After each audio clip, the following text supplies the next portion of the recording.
Hi, and thank you for joining us. I'm Nick Kolev, and this is Startup Bright, the time and place where we talk all about startups. Our guest today is Tino Go. Tino will present Hello Baro. Tino and we met at Startup Bright online pitching events, and I was impressed by his startup, and he wanted to continue our conversation and presenting to our private network of investors. So I invited Tino to join us for this quick interview. Tino, welcome. Please go ahead and introduce yourself. Hi, my name is Tino Go. I'm the CEO and founder of a company called Baro.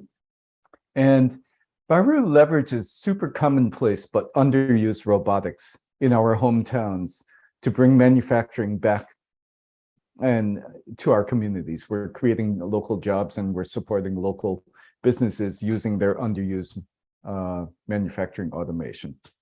Okay, so that's why I said it was an interesting company, because it includes robotics, it includes AI, as well as helping local industry, bringing manufacturing back home. So I will, at this point, I'm going to ask Tino to go ahead and present his company, do the official pitch. Yeah, so as I mentioned, we're kind of like Uber for underused manufacturing robotics. But the whole point of that is local on-demand manufacturing avoids $15 billion of product shipping and handling costs out of the $35 billion industry of wood furniture and cabinetry. So by using those savings, we can use by avoiding all of the shipping and handling activities, and with those savings, we can use them for higher quality materials, local manufacturing services, using those idle machines and creating hometown jobs, and we're still getting a higher gross margin than the industry average. And then because every item is custom made for the individual, we actually get a little bit of pricing power and much lower return rates. And so that results in higher net profits.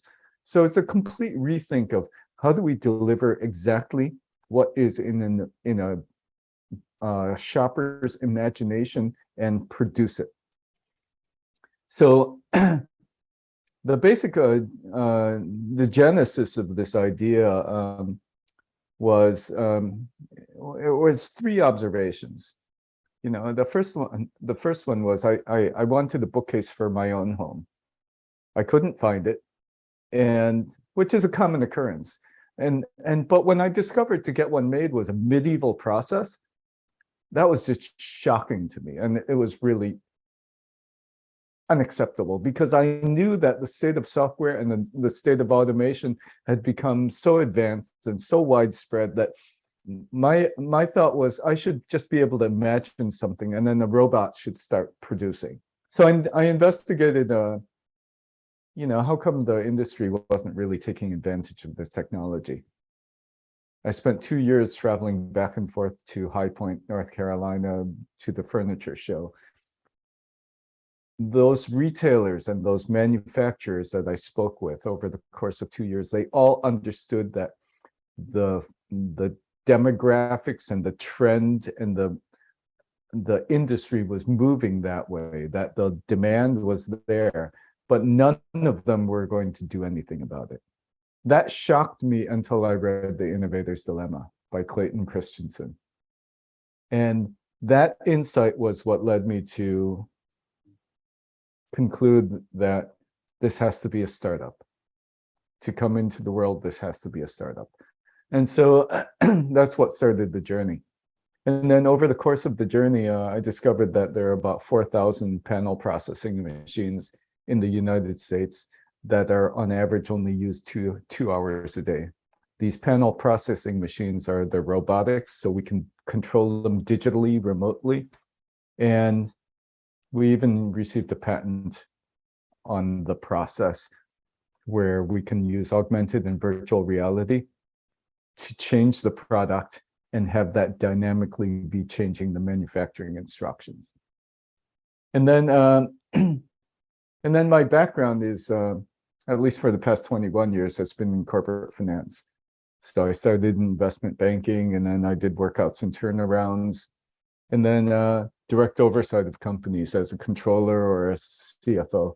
You know, my first company was, when I joined, was a $12 million operation, and we grew that to $85 million in 5 years. And so I was, you know, deeply in the accounting and the, you know, migration of and the scaling of this company. And then my last role was a CFO of a $1.2 billion business unit. So I've seen from multiple perspectives many operations, all viewed from the viewpoint of financial statements.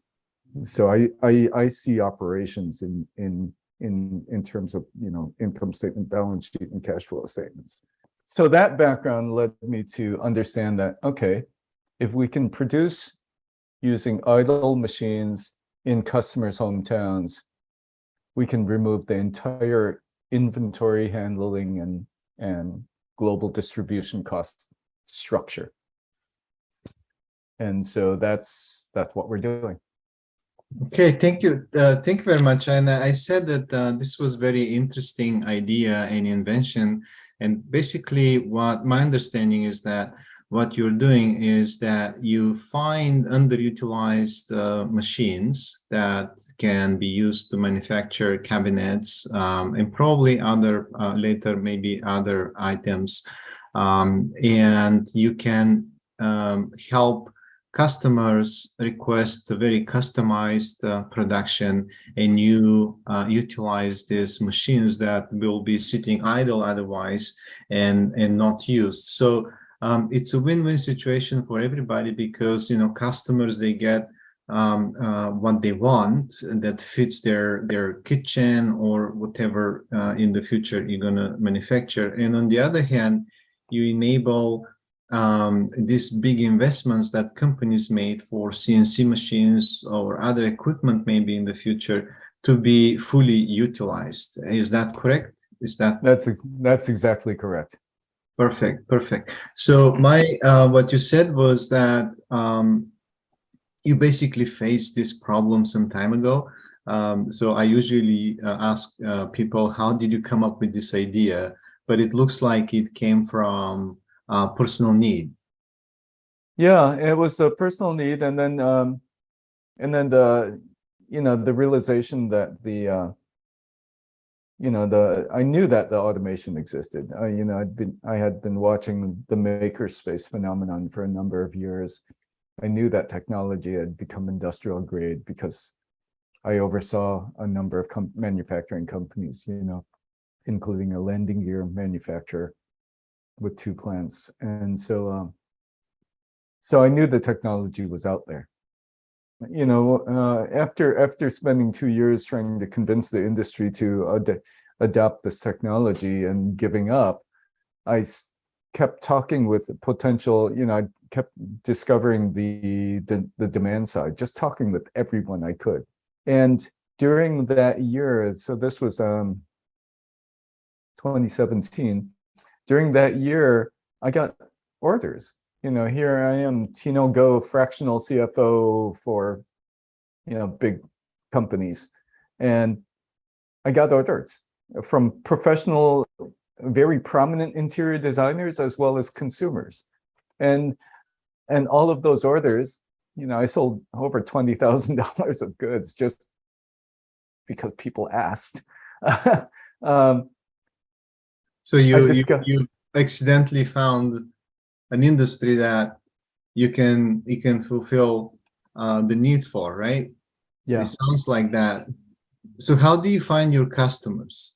I start to think that in addition to end users, you also target interior designers, right?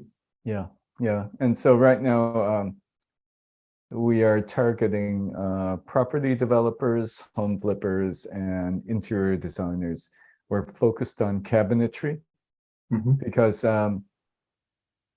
what we're leveraging is actually the fact that the mass producers of inventory can't get their inventory from overseas. And on the other side, to get custom-made goods is extremely inefficient and very expensive. We have a much more compelling and competitive offering where we offer the customization at mass production prices. Yeah, that is definitely advantage to absolutely to be able to offer something custom to your users, and at the same time not charge them arm and legs for this customization. So this is definitely your secret sauce or competitive advantage. You mentioned you speak as if you have a team, and I expect you to have a team. Can you introduce your team and who else works with you on this idea? Yeah, sure. So I've got 5 team members. They're all part-time right now because we're still raising our seed round. So Heidi is an operations guru. She's worked in the toy industry in global supply chains and very extensive product catalogs with extremely complex value chains and lots of people involved. And so she's taking that experience and designing standard operating procedures and baking it into our workflow software to create, which is a highly simplified operating model. And really being able to leverage what we do as a virtual job shop. And so that's Heidi, superstar in operations.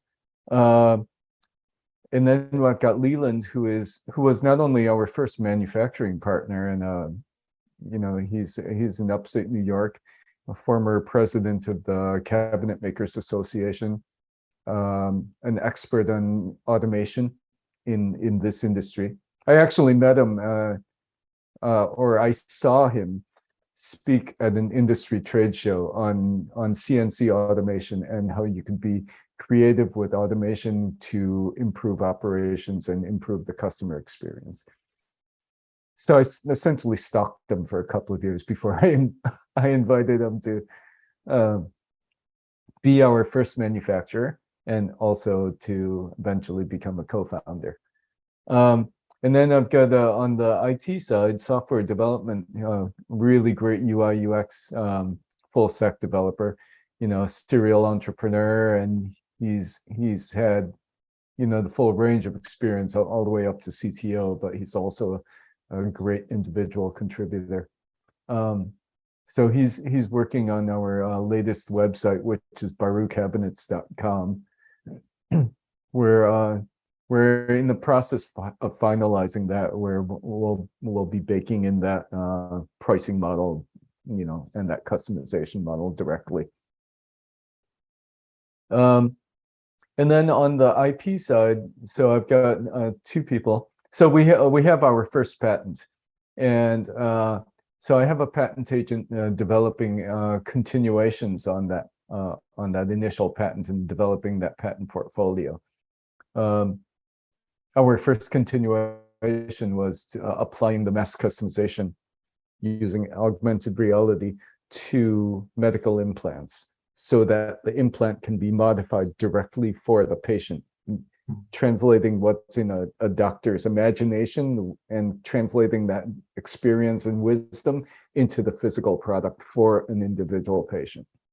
And then the other gentleman, my other colleague working on the IP side, is looking for opportunities with Department of Defense and other organizations that could benefit from this mass customization configurator.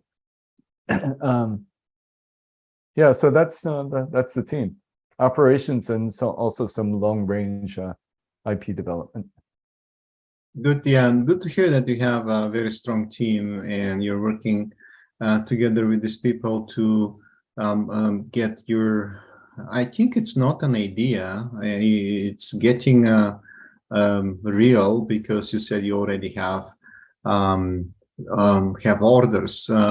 So how do you find your customers? And when I ask this question, obviously, because it looks like Hello Barrow is almost like a dual-sided marketplace. How do you find manufacturers, and how do you find designers and house flippers and so on and so on? Yeah, so during the pilot phase of the company, we focused on the furniture, and Google put us on their employee perks site at the beginning of COVID. And so Googlers all over the country were ordering custom desks for their home offices because we offered, attractive and customizable desks. During that pilot, we expanded to 29 cities around the country. And so we have manufacturing facility, manufacturing partnership. It was really easy to establish these partnerships because we're just offering them money for something that they do every day anyway. So though in those 29 cities, we're within our drive of over 100 million people's homes and businesses. So we're ready to scale. Now we are scaling with cabinetry in the Bay Area. So I chose the Bay Area because this is a high velocity region for real estate where the homes are not necessarily all modern. You have a lot of legacy homes where customization is super useful. And it's where home prices are high. So it makes sense to upgrade from the standard mass-produced import stuff. And so sales last month were 125,000. We have repeat sales among them, and we're developing. Now we have evidence in market, and we're designing that the marketing campaigns around existing true real deliveries of cabinetry. Okay, so how do you make money? How do you make now, and how do you plan to make money in the future? Now, okay, you identified it correctly. We're a marketplace. However, the supply side is super easy to obtain. So it's all about demand generation. And then our revenue model is not simply taking a vig on the transaction. We're selling a branded product. It's Baru's branded product. And then we're getting it made using white labeled machine time, someone else's machine time. And our margin grows, as we use those machines, as we, go from an average 2 hours of machine time per day utilization to 4 or 6 or 10, the economies of scale we share with the manufacturer. And so our margin grows as a function of higher machine utilization. So it's a typical retail / manufacturing cost accounting structure. And we are taking gross merchandise value as our revenues. Okay. And your marketing strategy, like how do you plan to market Baru? Is this going to be through like one-on-one sales, or you're going to have more massive campaigns, marketing campaigns? Yeah, right now we're looking for interior designer channel partners, because interior designers, they care about customization, they care about the configuration ability. And so if an interior designer has 10 rehabs or 10 kitchens in their pipeline over the course of a year, and if we have between 5 and 10 interior designers in every given region, we're producing $1 million of sales, and we can, in the top.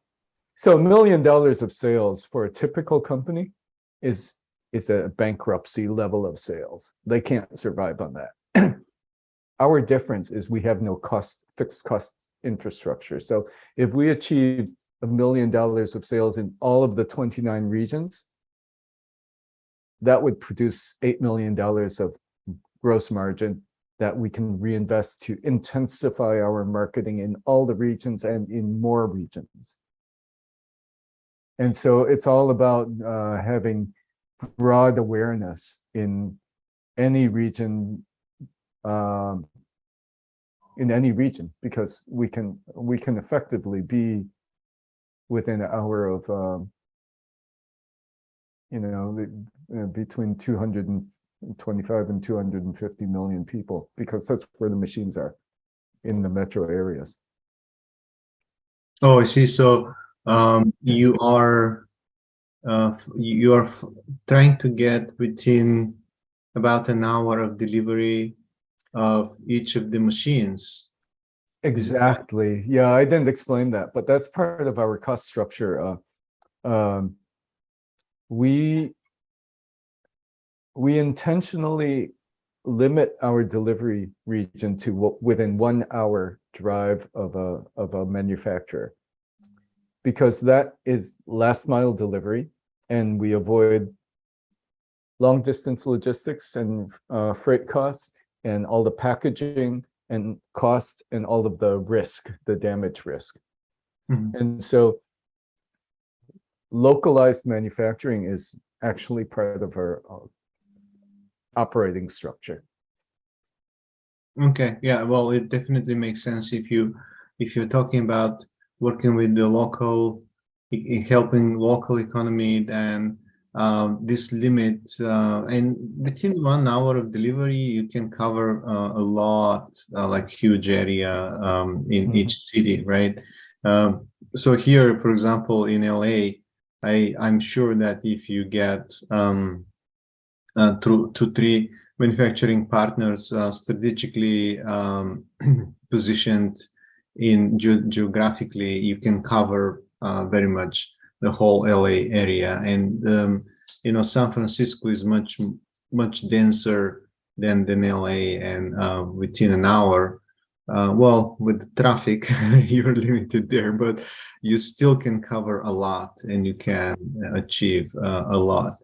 I like the idea that you first start with one region and try to cover that, and then you have already partners in 29 more cities that are dense in population, so you can address those markets as well. So at this point, what are you looking for in terms of investments, and what is your offer to investors? Yeah, so we're raising our seed round. Our last check came in on the safe with a 8 million pre-money cap and a 20% discount. And with $1 million our goal is $1 million. We have 150 committed from the state of Ohio. And with $1 million, we should be able to expand our, again, our expansion rate is by geography. We're not looking for deep penetration where we're going head to head with everyone else in the market. We just, at relatively low volumes, we can be, as long as we're in the top 29 regions, we can be at 25 million in sales within 24 months, producing $6, $7, $8 million of margin. And we'll grow as a function of that gross margin. That, it's all about reinvesting that gross margin into more growth, because we have no CapEx needs, because the machines are already existing and they're paid for and they're supported by other businesses. And we have very little working capital needs because all the production is prepaid. And we carry no inventory because we're only specifying materials and components that are already in distribution and exist in all of these metro areas already. So our operations are super efficient. They're all digital. We get a e-commerce sale, we produce the machine instructions, and we order the materials. And then we do the coordination of delivery and sometimes with local installers. But ultimately it's very Airbnb-like, it's very Uber-like. But our average order value with cabinets is around $12,000 currently. Okay. So walk me through, like if I am, let's say, interior designer, right? Mhm. Walk me through my experience. Like, what do I need to do, or what should I do to get my order fulfilled? Like, I have an idea, I'm a designer, I want, specific my cabinets to have specific finish, to have specific look and feel. What do I do then? Like, how do I Yeah. work with Hello Baru? Yeah, so a designer designing a kitchen for their client would simply go to barucabinets.com, download either the CAD models, the DXF CAD models, or the Revit families that we're currently having produced. They can take those models, use them in their own software. Every cabinet is available in a range of dimensions, height, width, and depth, in a range of materials, premium, luxury, ultra luxury materials. They can use those CAD models and the material selections to present to their customer. Once the customer approves, we receive the list of cabinets and the dimensions required. We send an invoice. The invoice can be paid by the designer or by the customer. And we send the machine instructions and the materials to the local manufacturer. If we're producing for a customer in LA, we'll be sending it to our manufacturing partner either in Van Nuys or in Baldwin Park. Or if you're in Orange County, we'll establish a manufacturing relationship in Orange County or San Diego or wherever it is. And we've made it super easy for the designer all the way to fulfillment. It's and then during the actual fulfillment process, we're also thinking about the installation process. So we are baking into our product elements that make it easy to install and save labor for the installation. Mm-hmm. So this is partly quality control. If we make the installation process so robust and so easy, it leads to a better installation, better kitchen, and it makes it less tedious and less expensive to install. And so we're really thinking about that entire process, end to end. Right, right. And the installation is something that the designer will finish and they will do, or you can include, other contractors that do just the installation. How does that work? Yeah, Or maybe the designer already has contractor they work with. exactly. We prefer, we're going to this B2B model because they generally have teams that they trust. And we deliver the customized cabinets in a much more efficient way. But we give them control over the process. We just make sure that we deliver the high quality products on time so that their projects are not delayed. Right. So while listening to what you're explaining, I have this question. Since this doesn't include the transportation from usually these things is manufactured somewhere in Asia, and gets delivered here. Um, have you had any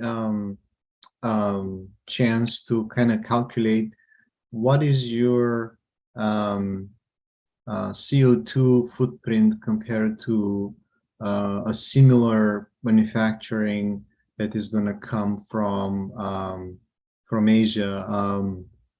It may be also customized or not customized, but even if it's the manufacturing, even if the manufacturing is cheaper, I think we passed the time when we should only optimize for profits and money. We should also be very cautious about what is the environmental impact of everything that we do.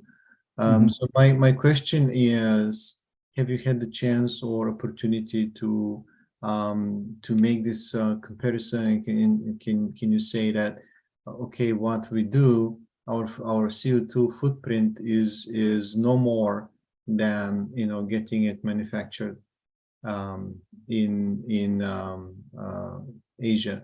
And the reason for this question is that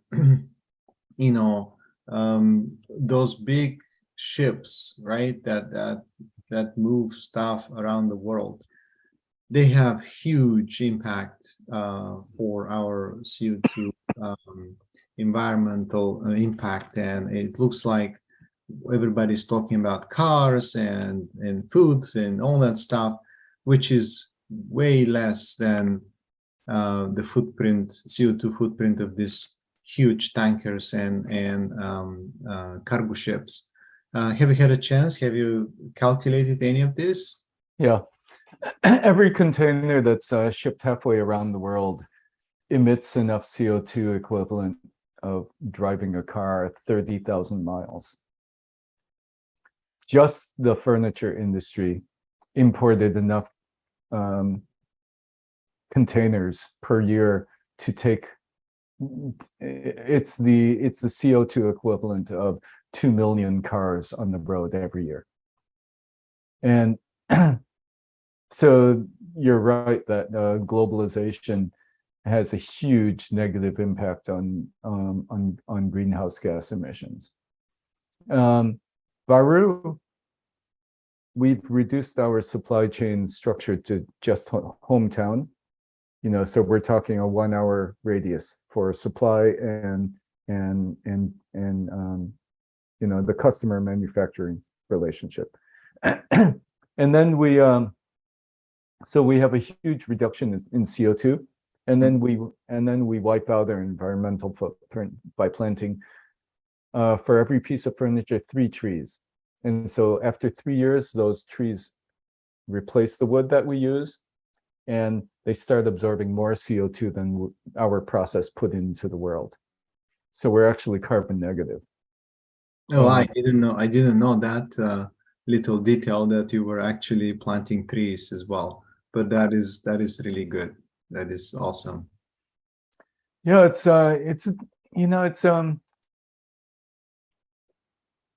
the right thing to do. It costs us $3 to plant 3 trees and become carbon negative into perpetuity. Yeah. Is there how do you do that? Where do you plant the trees, or do you use a service for offsetting your carbon footprints? Absolutely. We chose an organization that's super efficient. It's called One Tree Planted. And so we pay them for the trees, and we've been, most recently, we've been replanting in the burned out areas of California.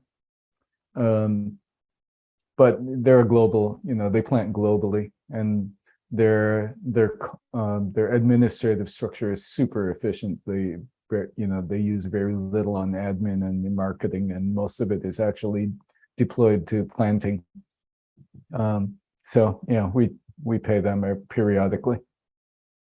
Okay, very interesting. I'm glad I asked this question. So before we end, usually just to bring spirits up, I ask a question. Can you tell us like a funny story or something that you can brag about while developing your company?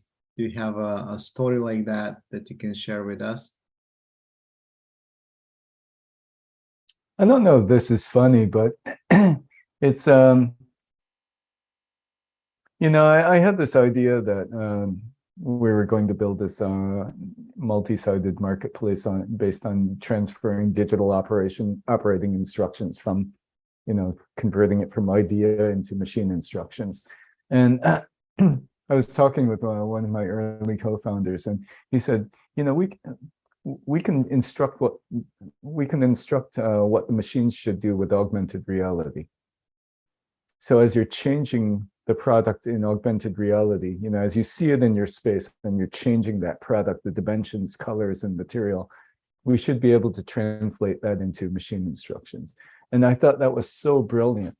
And so I filed a provisional patent application just because I didn't want another company to lay claim on the idea. But the patent issued. Yeah, And this is good. Yeah, I mean the idea is brilliant, and also the implementation that you guys are making right now is also great. The fact that you employ local manufacturers, you focus on literally 1 hour of delivery, which can cover a lot. And helping these manufacturers utilize more their investment. At the same time, the customers are receiving products that are customized for their needs and their desires. I think this is a great idea. And you're asking for $1 million seed money, and hopefully we will be able to help you with that search and with our private network of investors. Do you have any kind of final thoughts, anything you want to share? one of our angels, I had coffee with him a couple of months ago, and he said, what you're doing is analogous what Bezos did with used books. So I think he's right. I think he's right. And so, what Amazon did with distribution innovation, we're doing it at the manufacturing level. Absolutely. Okay, Tino, thank you very much for doing this interview, for being part of Startup Bright. And I'm looking forward to have another conversation with you again, let's say in 6 months or maybe a year, just to see how you have developed and where Baro is at that point. That sounds great. Thank you. Thank you, Nick.